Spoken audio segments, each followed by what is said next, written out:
Sir human values सार्वभौमिक मानवीय मूल्य।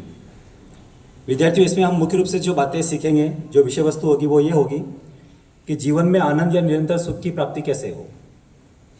दूसरा, आनंद प्राप्ति के लिए सहज स्वीकृति के आधार पर हम प्रस्ताव का सत्यापन करेंगे। प्रस्ताव से मतलब हम कोई भी परिकल्पना बनाएंगे किसी परिणाम को प्राप्त करने के लिए और फिर उसके ऊपर हम कार्यक्रम बनाएंगे। सत्यापन के आधार पर हम सही समझ का विकास करेंगे।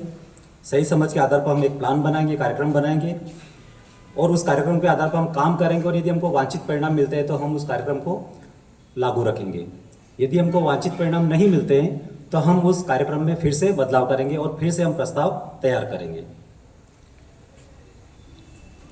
कार्यक्रम सफल होने के बाद व्यक्ति जो होगा वह या समाज जो होगा वह परिवार, प्रकृति सभी एक व्यवस्था में जीने लग जाएंगे, जिसको हम बोलते हैं संगीत में रहना।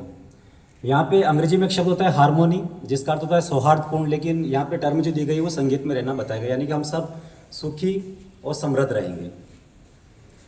आनंदपूर्वक जीने के जो आधार है वो मुख्य रूप से दो है। एक है व्यवस्थित मानव और दूसरा है व्यवस्थित वातावरण। व्यवस्थित मानव के अंतर्गत दो चीज़ें आती है, एक स्वयं और एक हमारा शरीर। यदि हम स्वयं प्रसन्न रहेंगे तो हमारा शरीर स्वस्थ रहेगा और यदि हमारा शरीर स्वस्थ रहेगा तो हम प्रसन्न रहेंगे। यानी कि एक मानव को प्रसन्न रहने के लिए स्वयं का स्वस्थ रहना और शरीर का स्वस्थ रहना दोनों आवश्यक है। अगला जो है वह है व्यवस्थित परिवार।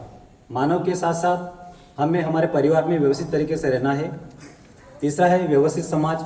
जब सारे परिवार व्यवस्थित रहेंगे तो एक व्यवस्थित समाज का निर्माण होगा और जब व्यवस्थित समाज का निर्माण होगा तो एक व्यवस्थित प्रकृति में हम जिएंगे।